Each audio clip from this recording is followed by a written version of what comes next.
Next chapter important topic है आपके लिए बिजनेस ऑर्गेनाइजेशन का एमसीक्यू। ऑब्जेक्टिव टाइप क्वेश्चन में हम आपको कंपनी ज्वाइंट स्टॉक कंपनी के रूप में a joint stock company as an artificial person created by law with a fixed capital divisible into transferable share with perpetual succession and a common seat। या artificial person के रूप में आपको इस्तेमाल होती है जिसमें आपको public company, private company, OPC या किसी चार्टर द्वारा बनाई गई कंपनी या पार्लियामेंट द्वारा बनाई गई company, limited company, unlimited company को हम लेते हैं। तो एक company artificial company created by law having separate entity with perpetual succession and common seat. Character of the joint stock company artificial person होगा, perpetual succession, separate legal entity formation, control liability, common silk risk bearing, number of members दी जाएगी इसके अंतर्गत, limited liability, transfer of the share, perpetual आपके लिए perpetual existence democratic के रूप में इस्तेमाल कर सकते हैं। कंपनियां आपके पास कितने प्रकार की हो सकती हैं? तो कंपनी को आप कंपनी एक्ट 2013 के अंतर्गत दे सकते हैं। फर्स्ट आपका आता है चार्टर कंपनी जो अस्तित्व में नहीं है, जो किसी राजा महाराजा या देश के द्वारा आपको बनाई गई। तो चार्टर कंपनी भारत के लिए बहुत ही दुर्भाग्यपूर्ण स्टेडिया कंपनी रही। नेक्स्ट है स्पेशल एक्ट के रूप में पार्लियामेंट में जो बनाई गई वो LIC लाइफ इंश्योरेंस कॉर्पोरेशन द्वारा बनाई गई, रिजर्व बैंक ऑफ इंडिया बनाई गई, IFC इंडस्ट्रियल फाइनेंशियल कंट्रोल बनाई गई। Under of the company act 2013 के अंतर्गत प्राइवेट कंपनी, पब्लिक कंपनी और one person of the company बनाई गई।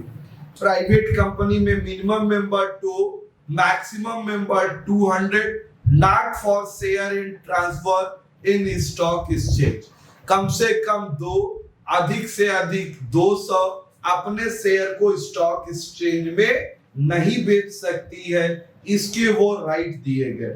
Private company, public company minimum member 7, maximum member stock exchange में वह शेयर बेच सकता है। उसे टोटल या राइट दी गई है कि जहां पर वह अपने शेयर को बेच सकता है। नेक्स्ट आपके लिए OPC या SPC single person of the company, जो अकेला कोई व्यक्ति अपने कंपनी को चलाती है। शेयर इसमें रिस्ट्रिक्टेड प्राइवेट कंपनी में होती है और नॉट पब्लिक कंपनी में नॉट रिस्ट्रिक्टेड होती है। कोई भी व्यक्ति कहीं भी अपने शेयर को बेच सकता है। या किसी भी बिजनेस को चलाने के लिए पब्लिक कंपनी को अपने MOA मेमोरेंडम ऑफ आर्टिकल से या article of association memorandum AOA बनाना अनिवार्य होती है। किसी भी पब्लिक कंपनी को बनाने के लिए अपने उनके प्रोस्पेक्टस MOA AOA को बनाने के बाद उन्हें ROC registrar of the company से परमिशन लेना अनिवार्य माना जाता है। आज आपने और इसी के साथ साथ आपको अगर डिफरेंस बिटवीन इंपॉर्टेंट क्वेश्चन है, difference between public and private company, next है joint stock company and cooperative of the society difference होती है। तो कोऑपरेटिव सोसाइटी के विषय में हम आपको नेक्स्ट वीडियो देंगे। नेक्स्ट आप देख सकते हैं जॉइंट स्टॉक कंपनी के MCQ आपके लिए क्या है? Preference share holder have normally no voting right, limited voting right, full voting right, none of these। तो इनको no voting right, क्योंकि इक्विटी शेयर को हम राइट देते हैं, प्रेफरेंस शेयर को नहीं। जहां पड़े लाभ तहां पड़े, जहां प्रॉफिट, जहां पड़े लूट तहां पड़े टूट। तो प्रेफरेंस शेयर उस समय आपके कंपनी को प्रॉफिट देते हुए मार्केट से, स्टॉक एक्सचेंज से पैसा खरीद करके आपके यहाँ एंट्री करता है कि मैक्सिमम हम वहां प्रॉफिट प्राप्त कर ले। इक्विटी शेयर होल्डिंग का राइट होता है, इक्विटी प्रेफरेंस शेयर को नहीं। नेक्स्ट है the liability of share holder of public company as a limited. Public company की लायबिलिटी के क्या दायित्व हैं? Paid up value of the share, nominal value of share, amount called up on the share, none of this. तो paid up value कि जितना उन्होंने पैसा दिया उसके लिए, या नॉमिनल वैल्यू, या amount call, application money, first call, application money, allotment money, first and second call. तो नॉमिनल वैल्यू के लिए कोई भी पब्लिक कंपनी का दायित्व तो माना जाता है, तो ये नॉमिनल वैल्यू आपके लिए आएगी, बी आपका होगा। क्वेश्चन नंबर 3 आप कर सकते हैं, देख सकते हैं। Question number 3, the most important advantage of joint stock company. Most important advantage, सबसे महत्वपूर्ण आपके लिए लाभ क्या है? The liability of member is limited. Next आप देख सकते हैं, member can commensurate their of share. Next, it mobiles vast amount of financial resource, none of these. तो liability of the member limited, किसी सभी मेंबर की लायबिलिटी लिमिटेड नहीं होती। Member can of the conventional, वो मेंबर कभी भी market में से शेयर के रूप में आ सकते हैं। तो सबसे इंपॉर्टेंट चीज होती है आपके लिए B, member can conveniently their share. A private company is one where, क्या हो सकती है? शेयर रिस्ट्रिक्टेड, इसमें से क्या क्या है? Share can be traded on stock exchange, no, क्योंकि स्टॉक एक्सचेंज में शेयर बेच नहीं सकते। There are no restricted transfer of the share, आप कर नहीं सकते देयर। तो शेयर ट्रांसफर रिस्ट्रिक्टेड, शेयर को आप स्टॉक एक्सचेंज में बेच नहीं सकते। नेक्स्ट है आपके लिए 5 नंबर क्वेश्चन देता है आपको, a company is a called an artificial person. A company called artificial person, it does not have shape of a natural person, it is invisible, the tangible, it exists only contemplation of law or none of these। a company called artificial person, it does not shape, इसको हम company का रूप नहीं दे सकते हैं। invisible, intangible assets, तो ये tangible assets नहीं है, artificial मैंने। It exists only contemplation of law, इसे कानूनी रूप में मान्यता दी जाती है। तो इसे हम shop agency, stockist, wholesaler, corporation, enterprise, public and private company के रूप में भी हम अपने बिजनेस को कर सकते हैं। नेक्स्ट है registration of joint stock company, inventory is essential, is compulsory. तो ज्वाइंट स्टॉक की कंपनी को आप आरओसी के अंतर्गत आपको सर्टिफिकेट लेना अनिवार्य मानी जाती है। क्वेश्चन नंबर 7 आपके लिए आती है, the maximum number of member in private company 200। Maximum member आपके लिए कितने हो सकते हैं? 200। नेक्स्ट आपके लिए आती है question number 8, the maximum number of member of public company unlimited।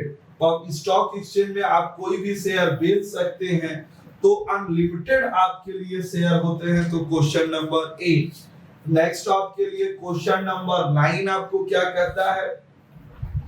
the most important document of a company, prospectus, memorandum of association या आर्टिकल 6।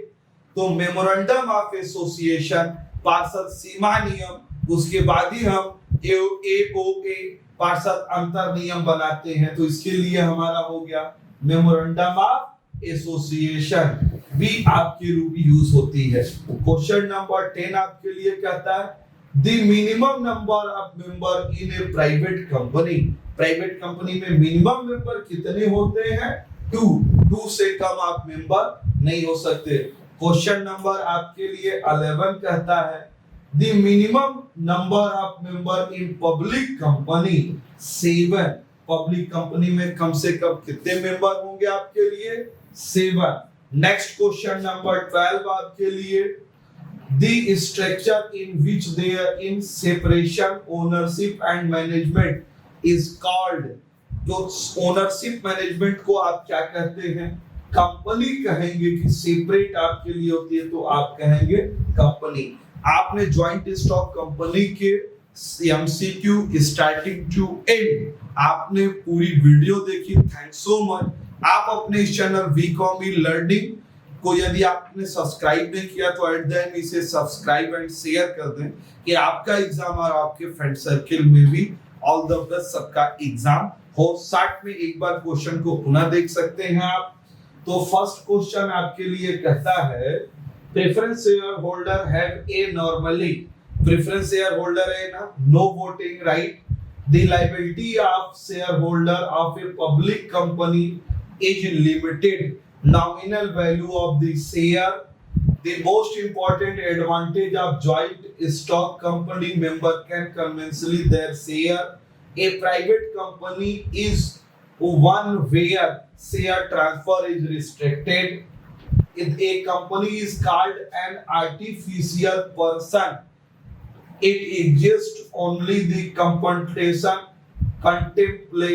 of law कानूनी द्वारा मान्यता प्राप्त, registration of joint company is compulsory होती है, maximum number member of private company, तो maximum private company 200 act 2013 ध्यान दीजिएगा, number of member on a public company तो minimum 7, most important documentation of the company MOA memorandum of association, the minimum number of the company in private company to the minimum number of member in a company, तो minimum number member of the company आपके लिए private company में 2 और public company में 7 member आपके लिए होंगे, तो यहाँ 7 मेंबर होंगे क्योंकि पब्लिक कंपनी आपको पूछ रहा है।